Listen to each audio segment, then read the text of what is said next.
Golden ওয়্যারগুলোকে ভালো করে আমরা এইভাবে রাবার দিয়ে আমরা এইভাবে ঘষে নেব।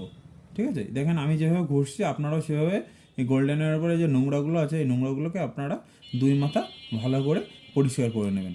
তাহলে কি হবে, যে এর ভিতরে যে নোংরাগুলো আছে সেই নোংরাগুলো বা ধুলোগুলো হালকা করে মানে উঠে যাবে এই ঘষলে। ঠিক আছে, ঘষার পরে এই যে ঘষে নিলাম। এরপরে আপনারা কি করবেন, এই ব্রাশ নেবেন, ব্রাশ বা তুলি জাতীয় কোনো কিছু নেবেন, হালকা করে এরকম এইভাবে মুছে দেবেন। ঠিক আছে, এই মুছে দেবেন।